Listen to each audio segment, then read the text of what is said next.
आणि ठाणे महापालिका निवडणुकीसाठी भाजप आणि शिंदेची शिवसेना महायुतीतून एकत्र लढणार असल्याचं दोन्ही पक्षांच्या प्रमुख नेत्यांनी सांगितलं असलं तरी दोन्ही पक्षांमध्ये जागा वाटपावर अजूनही एकमत हे झालेलं नाही।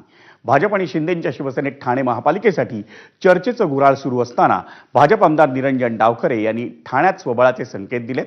ठाणे महापालिका निवडणुकीच्या जागा वाटपासाठी भाजप आणि शिंदेच्या शिवसेनेमध्ये नियोजित तिसरी बैठक न झाल्यानं भाजप 131 प्रभागांमध्ये स्वबळाच्या भूमिकेत असल्याचं सूत्रांकडून कळतं।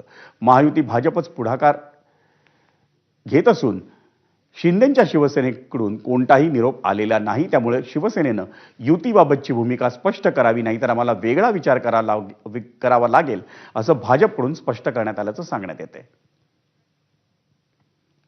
परत ठाण्याचे आमदार आणि भाजपचे निवडणूक प्रभारी निरंजन डावखरे यांनी शिंदेच्या शिवसेनेसोबतच्या युतीवर नेमकं काय म्हटलंय? आमची युती संदर्भात शिवसेनेचं जे डेलिगेशन आलं होतं त्यांच्याबरोबर अतिशय सकारात्मक चर्चा झालेली आहे आणि त्याच्यामुळे त्यांच्याकडनं आता त्यांचा जो प्रस्ताव होता त्यांनी त्याच्यानंतर आम्ही आमचा प्रस्ताव दिला आणि याच्यामध्ये दोन्ही बाजूंनी चर्चाही झाल्या। आता त्यांच्याकडनं त्यांनी आम्हाला पुढच्या ज्या त्यांचा प्रस्ताव आहे हे त्यांनी आम्हाला कळवणं हे अपेक्षित आहे। या संदर्भात त्यांच्याशी ही चर्चा चालू आहे। मला वाटतं आज उद्यामध्ये त्यांचा आपल्याला या संदर्भात कॉन्क्रीट असा प्रस्ताव येईल।